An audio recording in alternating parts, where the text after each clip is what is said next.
উৎসব মুখর দিন ছিল আগে, এখন আর নাই, বুঝছেন?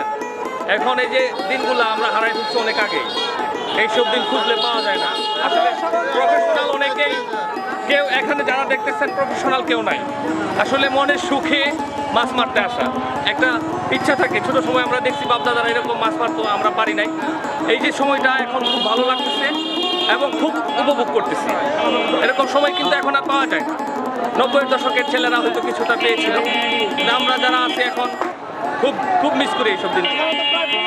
আমাদের 15 বছর আগে এখানে অনুষ্ঠিত হয়েছিল, আবার যে এটা হলো এই ব্যাপারে আপনার কোনো মানে প্রতি বছর কি এটা চান কিনা? হ্যাঁ, আমরা চাই প্রতি বছর সেটা তো অবশ্যই যে আমরা চাই প্রতি বছরই হোক। এইসব উৎসব আসলে এখন আর নেই। এইসব উৎসবকে যে বাঁচিয়ে রাখার জন্য যারা এই যে পলো বাইস করে এদেরকে সুযোগ দিতে হবে। যে আমার অনেক মানুষ আসছে, কিন্তু পলো আলারা ঠিক মতো না নামার কারণে মাছ কেউ পাচ্ছে না। আসলে পলো তো মারতে হবে আগে, তারপরে সামনে দিয়ে তারা মারবে।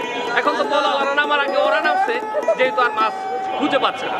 মাছ তো আসলে বসে থাকে না, দৌড়ের উপর থাকে। আসলে দীর্ঘদিন পরে সবাই আসছে, একটু সবাই যাতে উৎসব হ্যাঁ, সেটাই সবচেয়ে বড় কথা যে আমরা উৎসব মুখর একটা দিন পেয়েছি।